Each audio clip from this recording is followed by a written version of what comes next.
सुने बेटा, rotational motion numerical. अगला, force vector is given 7i minus 3j minus 5k, distance दिया हुआ है i plus j minus k। Board की तरफ ध्यान, बाद में लिखना बेटा, अभी ये कर लो, कोई बात नहीं, बाद में दोबारा नहीं होगा ना फिर। तो आपको फोर्स दिया हुआ है, डिस्टेंस दिया है, जो आपको एक्स्ट्रा करना है अपने घर पे करो या यहाँ पे एक्स्ट्रा आगे बैठो। फोर्स गिवन है, डिस्टेंस गिवन है, हमें टॉर्क निकालना है। तो टॉर्क आपको पता है, टॉर्क क्या होता है, एफ क्रॉस आर। तो क्रॉस प्रोडक्ट निकालना आता है आपको, कैसे बनाते हैं, क्या करते हैं, डिटर्मिनेंट बनाते हैं, आई जे के लिखते हैं। एफ की वैल्यू दे रखी है 7 माइनस 3 माइनस 5, और आर का कोफिशिएंट कितना है 1 1 और -1। इसे खोल लोगे, डिटर्मिनेंट खोलना आता है सबको, प्लस माइनस प्लस करके डिटर्मिनेंट खोल लेना, जो आएगा वो टॉर्क आ जाएगा। ठीक है, ये कर लेना आप। दूसरा वाला इंपॉर्टेंट है बेटा, पहला तो आसान है, दूसरा इंपॉर्टेंट है, ध्यान सुनना। ये आपके एनसीईआरटी का है, 2018 में भी आया हुआ है ये फाइनल एग्जाम में। ये एक रॉड थी 70 सेंटीमीटर की, ये पूरी रॉड थी। ये इस कोने का नाम ए है, इस कोने का नाम बी है। ये पूरी 70 सेंटीमीटर की रॉड थी, ये रॉड है। इसका मास है, इस रॉड का मास है 4 किलो। तो मास जो होता है वो सेंटर पे एक्ट करता है ना, सेंटर ऑफ मास। तो ये रहा सेंटर ऑफ मास इसका, बिल्कुल सेंटर पे।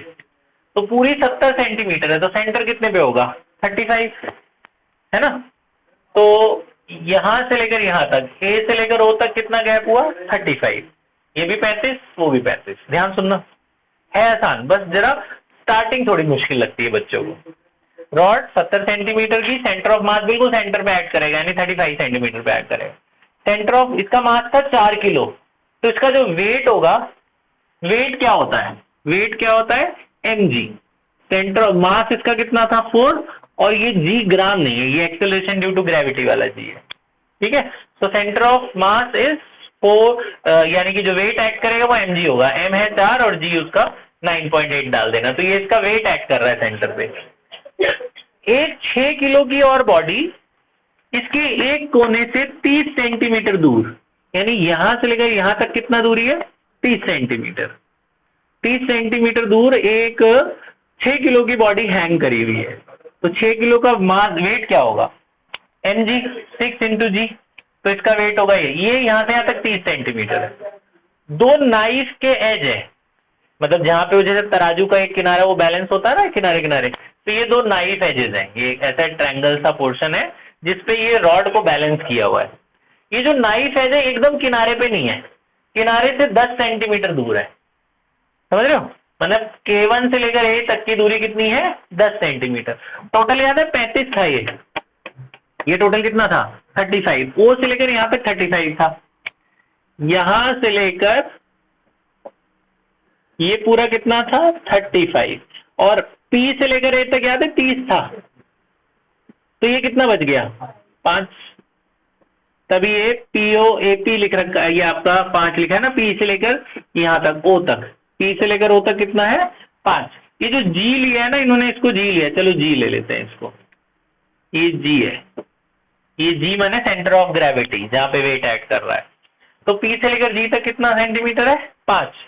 A से लेकर P तक 30 है, दिख रहा है, और A से लेकर G तक, किनारे से लेकर सेंटर ऑफ ग्रेविटी तक कितना है 35 सेंटीमीटर। अब तराजू, ये रॉड बैलेंस हो चुकी है, तो for every action there is equal and opposite reaction.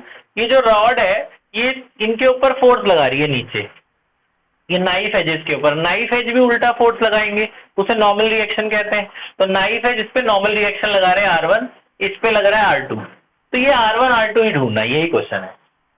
अभी तक मैं आपको सिर्फ क्वेश्चन बता रहा हूँ, ये क्वेश्चन है कि हमें क्या ढूंढना है R1 और R2।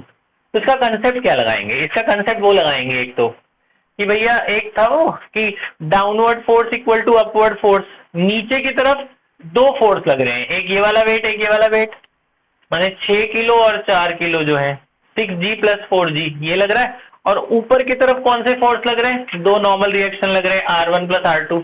तो R1 plus R2 is equal to 6 और 4 कितना हो गया 10G, 6 और 4 10G। G की वैल्यू डाल दो 9.8 डाल दू, है ना, जी की वैल्यू 9.8 डाल देंगे 98 हो जाएगा। तो R1 plus R2 is equal to कितना हो गया 98। एक इक्वेशन बन गई। ये पहली इक्वेशन समझ में आई। फिर याद है मैंने आपको एक वो उस दिन बताया था कि अगर तराजू बीच में बैलेंस होता, यहाँ से कोई वेट हैंग कर रहा है, यहाँ से कोई एक वेट कर रहा है, तो वो नहीं था ये फोर्स लगा रहा है F1 या F2, ये तराजू ऐसे से चल रहा है, ये डिस्टेंस को हम लोग D1 कहते हैं, ये वाले डिस्टेंस क्या कहते हैं D2। अगर ये बैलेंस है तराजू तो F1 D1 किसके बराबर होता था F2 D2। याद है law of movements, principle of movements, इधर का टॉर्क इधर की टॉर्क के बराबर होगा ना अगर ये बैलेंस हुआ है। तो ये भी बैलेंस हुआ है, ये भी बैलेंस हुआ है इस पॉइंट पर। तो इधर का टॉर्क इधर ज्यादा भारी हो गया ना, इधर का टॉर्क उधर के टॉर्क के बराबर होगा।